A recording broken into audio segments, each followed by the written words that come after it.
বরিশাল বিভাগের অন্যতম সঙ্গীত শিল্পী টিনা। আজকে এই অনুষ্ঠানটি দেখে আমার সত্যি খুব ভালো লাগছে। আমরা এই প্রথমবারের মতো আমাদের এই আয়োজনটি আমরা আমাদের পরিষদের বাইরে করতে পেরেছি। তো এটার জন্য অগ্রণী ভূমিকা যিনি পালন করেছেন, অক্লান্ত পরিশ্রম করেছেন যে অনুষ্ঠানটিকে সুন্দর করে আপনাদের সামনে উপস্থাপনের জন্য, তিনি আপনাদের আমাদের সকলের প্রিয় আমাদের সম্মানিত উপজেলা নির্বাহী অফিসার জনাব হাসান মোহাম্মদ হাফিজুর রহমান, আমাদের রাজনৈতিক দলের নেতৃবৃন্দের মধ্যে আমাদের বিএনপি এবং জামায়াতের সম্মানিত নেতৃবৃন্দরা এই অনুষ্ঠানটি আয়োজনের জন্য আমাদের সর্বাত্মকভাবে সহযোগিতা করেছেন, এজন্য তাদেরকেও ধন্যবাদ জানাচ্ছি। আর আপনারা কষ্ট করে এখানে এসে অনুষ্ঠানটিকে সার্থক এবং সাফল্যমণ্ডিত করেছেন, এজন্য আপনাদেরকে ধন্যবাদ জানাচ্ছি। সম্মানিত ভাইরা, একটি বছর আমাদের জীবন থেকে চলে গেল। আমরা সামনের বছরে এইরকম একটি অনুষ্ঠানে হাজির হতে পারবো কি না এটা আমরা কিন্তু কেউ জানি না। আমাদের অতীত অনেক ভুলে ভরা। আমরা চেষ্টা করব অতীতের সেই জীবনের ভুলগুলি থেকে শিক্ষা নিয়ে আমাদের সামনের যে দিনটি আছে বা যে দিনগুলি আছে এই দিনগুলিতে আমাদের জীবনটাকে সুন্দর করে সাজানোর জন্য। শুধু নিজের জীবনটাকে সুন্দর করলে চলবে না, আমাদের নিজের জীবনের পাশাপাশি আমরা এই জিয়ানগর, এই সমাজ, এই রাষ্ট্রকে সুন্দর করে বিনির্মাণের জন্য আমরা সকলের প্রচেষ্টা চালাবো। সেটা যদি করতে পারি তবে এই যে নতুন নতুন বছর আমাদের জীবনে আসছে, এই নতুন বছরের উৎসব উদযাপন আমাদের জন্য সফলতা বয়ে আনবে। নতুবা এই ধরনের অনুষ্ঠান আয়োজন হবে, হাসি গান আর ঠাট্টার মধ্যে চলে যাবে।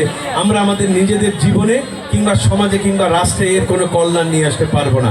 এজন্য আজকের এই অনুষ্ঠানের মাধ্যমে আপনাদের সকলের কাছে আমার বিনীত আবেদন, আমাদের অঙ্গীকার হোক এটাই যে আমরা আমাদের পুরনো বছরের সকল গ্লানি ভুল ভ্রান্তি ভুলে গিয়ে নতুন একটি জীবন, নতুন একটি সমাজ আমরা গড়ে তুলব। এই হোক আজকে আমাদের এই দিবসের অঙ্গীকার। বাত ব্যথা, প্যারালাইসিস কিংবা আর্থ্রাইটিস, আধুনিক ফিজিওথেরাপি ও পুনর্বাসন চিকিৎসায় নির্ভরযোগ্য নাম ডিপিআরসি। সবাইকে ধন্যবাদ এবং শুভেচ্ছা জানিয়ে আমার বক্তব্য শেষ করছি। আসসালামু আলাইকুম রহমতুল্লাহ। ধন্যবাদ। আমার প্রিয় ছোট ভাই শহীদ শহর করে দিয়েছে। আমরা দীর্ঘদিন ধরে আমাদের এই জিয়ানগরের মানুষের বিনোদনের কোনো জায়গা নেই, আমাদের বিনোদনের একটি জায়গা, সেটা হলো এই ব্রিজ। ঈদ হোক আর যাই হোক এই ব্রিজে এসে আমরা দাঁড়িয়ে থাকি, আমাদের আর কোথাও যাওয়ার জায়গা নেই। আমরা এটা নিয়ে গত অতীত সরকারে আমাদের অনেক চেষ্টা করেছি, কিন্তু যে সরকার আমাদের উপজেলার নামই পরিবর্তন করে দিয়েছিল তারা আমাদের উপজেলার উন্নয়ন কেন করবে? করে নাই।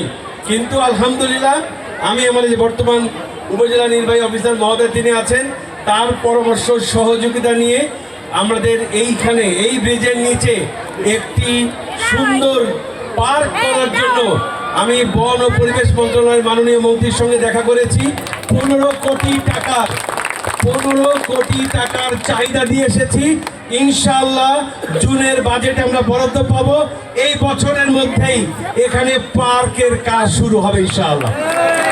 আমাদের সুন্দর একটি পার্ক হবে, যে পার্কে আমরা পরিবার নিয়ে আমাদের সন্তানাদি নিয়ে আমরা এখানে বসতে পারবো, আনন্দ উপভোগ করতে পারবো ইনশাআল্লাহ। আপনারা দোয়া করবেন, খুব দ্রুততম সময়ের মধ্যে আমরা এটা কাজ শুরু করে ফেলবো ইনশাআল্লাহ।